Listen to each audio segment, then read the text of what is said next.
What is going on, everyone? Welcome to another very exciting episode right here on the MIgardener channel. It's not only very exciting, but it's also very cold. My goodness, the weather in Michigan has just completely nosedived. It has just taken a turn for the worst. We've had 3 frosts, 1 freeze, and those dark clouds on the horizon are bringing the possibility of flurries. Ugh, I don't want to hear the S word for at least another month. But you can't fight Mother Nature. It's probably going to happen. It's supposed to get down to, I think, 29 tonight, so we're supposed to have some flurries, and it might happen. I don't know, but it might happen. But either way, as you can see, the garden behind us has seen better days, but there is one part of the garden that is just thriving, and I'm so excited about it, and that is the bed that we took 6,000 seeds, spread them all throughout the bed without any regard to spacing whatsoever, and or what varieties we were planting. We just threw them all, mixed the seeds up, and you guys have been begging for an update. So I've got some really incredible updates, some stuff that has been doing awesome, some stuff that's been not doing so well, and some really awesome learning experiences throughout the process. So let's go check out the bed. Let's see what's happened. I think you guys are really gonna love it. Let's go. You guys, check this bed out. Look at this bed. This bed is absolutely jam-packed. And it's not even jam-packed with a lot of plants that are struggling. It's jam-packed with a lot of plants that are thriving. That's the thing that I think is so incredible, is one speculation that a lot of you had, including myself, I'll be honest, is that there'd be a lot of negative competition for space. Negative kind of in a bad way that would hurt, hurt growth, hurt productivity, and that just really has not been the case. As we saw early on, the radishes grew and matured really quickly before all the carrots and before the Pak Choy and the turnips and things kind of matured and filled out. So we got a lot of radishes, and we're actually still getting radishes. We're still getting radishes even to this day that were kind of later to sprout. These are the China Rose radish. So these are not quite the same as the French breakfast. These are a little bit later to mature. So we've got a bunch of those. Look at this radish. Look at that. This is the, I don't know what type of radish this is. I just took a bunch of seeds and threw them in. Anyways, I'm not gonna sit here and speculate because it's a radish nonetheless and it's beautiful. But we've been getting a lot of radishes, a lot of the later maturing ones. See, here's another one. Beautiful. Nothing has affected the size of these radishes. The leaves have kind of grown up right through. They're kind of just saying, hey, if you're not gonna make room for me, I'll just grow up through the leaves and kind of just live alongside you. So we've had that happening, and that's been awesome. Just look at this. Look at this radish. Look at how big. I mean, this is not even woody. This radish right here, not woody at all. They're incredibly sweet. They're crunchy. They're sweet. I mean, this is a perfectly fine radish, and they're massive. So, okay, so the radishes did really well. What else did really well? Well, the one obvious plant that did super well, that had no issue with the competition whatsoever, has been the Pak Choy. The Pak Choy has actually blown our mind. This is some of the healthiest Pak Choy and some of the most productive Pak Choy we've ever grown, hands down. In all the years we've been growing Pak Choy, we've never been able to get them past about 6-7 inches tall before they go to seed. We've had 1, 2, 3 go to seed. 3 out of probably 30 or 40 plants. And check out the size of these plants. See, I'm gonna pick this plant right here. I'm gonna get you up close first before we harvest it, but I'm gonna show you guys this because these leaves are incredibly healthy. Check this out. You guys, check this out. Look at how beautiful and green and lush these leaves are. This Pak Choy is absolutely blowing my mind. Look at this, you guys. Just look at this. We've been taking the outer leaves, throwing them in stir fries for about the past 3 weeks now. We've been harvesting from these. But if we wanted to, we could come in here and we could take this whole head. We take this whole Pak Choy head and look at that. Just look at that. I mean, you cannot make that up, folks. That right there is healthy, and it is beautiful. Absolutely stunning. As you can see, very, very minimal pest damage. They took a little tester bite and said, I'm not that interested. Check this out. Look at this, growing right beside it. Not even affected. The leaves went up right through the Pak Choy. They're growing up right through the Pak Choy. You can kind of see the radish leaves kind of sprouting in there, popping up. And if you come in here, you can see not affected at all. Look at this. Look at how big. Look how big these are. Look at that. There's lettuce in here that's growing as like an understory. Look at this lettuce. Look at this lettuce. Perfect leaf lettuce. Growing as an understory. There's mustard greens growing beautifully. All those mustard greens, gorgeous. The carrots are starting to come up. There's some lettuce that's growing alongside there. Check this out. Look at this. More lettuce. Beautiful. Growing right alongside radishes. Not affected at all. Got some more lettuce over here.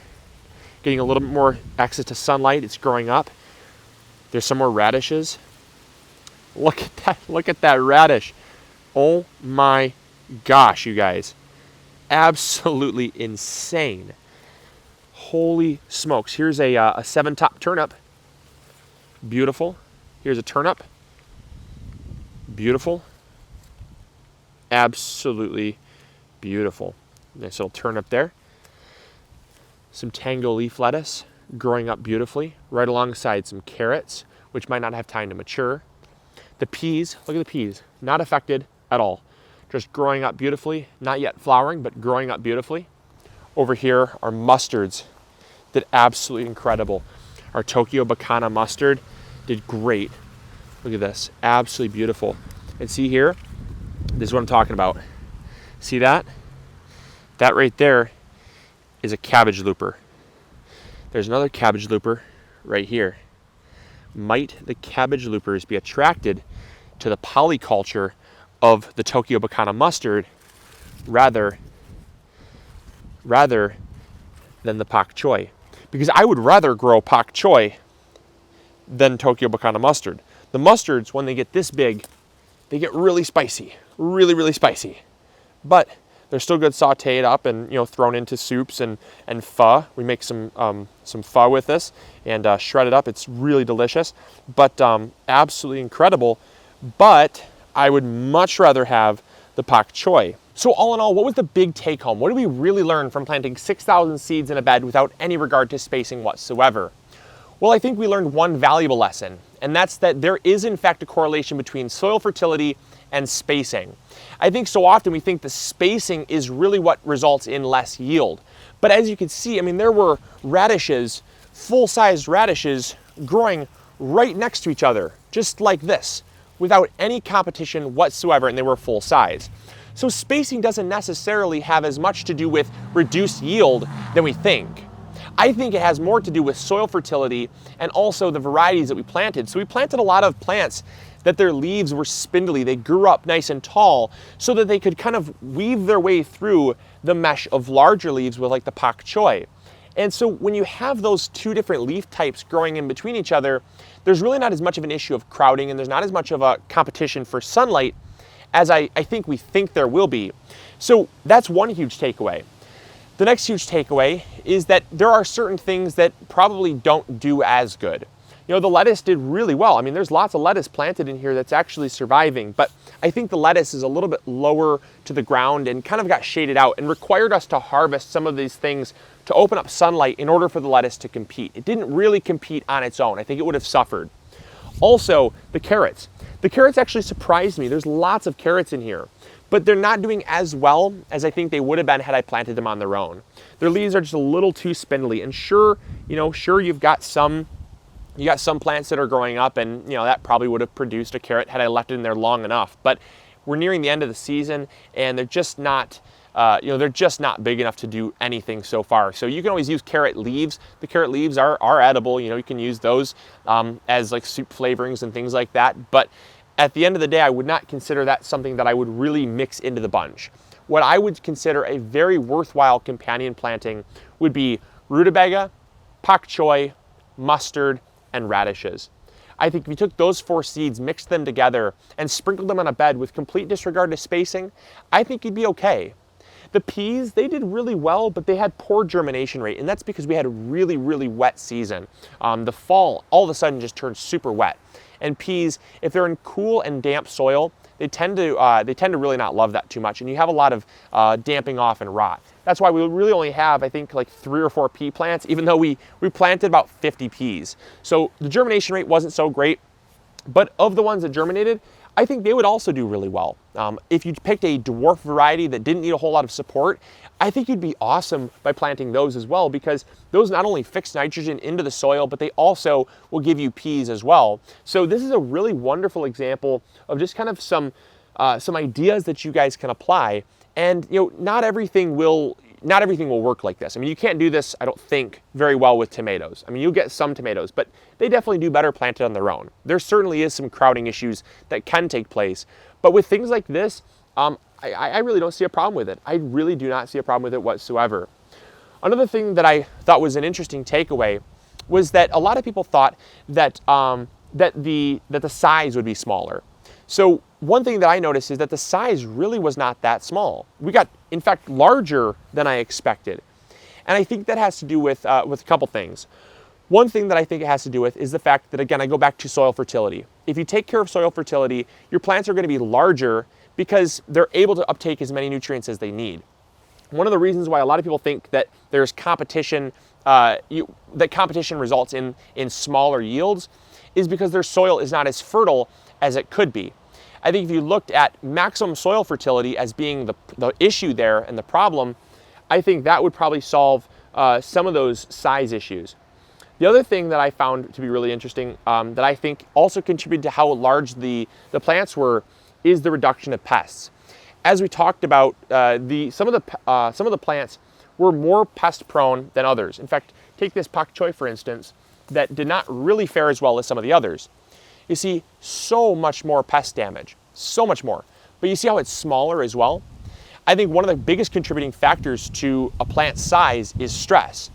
And so when you have a plant that's very stressed from pest damage, it's not going to grow to its maximum potential because it's fighting off those pests. It's actually trying to defend itself, so it's spending more time building up its immune system and trying to defend itself rather than growing. And so the plants that have the least amount of pest damage are also the plants that grew the largest. Hardly any pest damage, lots of pest damage. This one is nice and dark green. This one is a little lighter green. You can see, same plant, same seed, same everything, but you have a very clear difference in plants. All right, it's getting super windy. We got that cold front moving through. I gotta go inside before it starts snowing on me, and we'll catch you all on tomorrow's episode. Remember to grow big or go home. We'll see you guys later. Bye.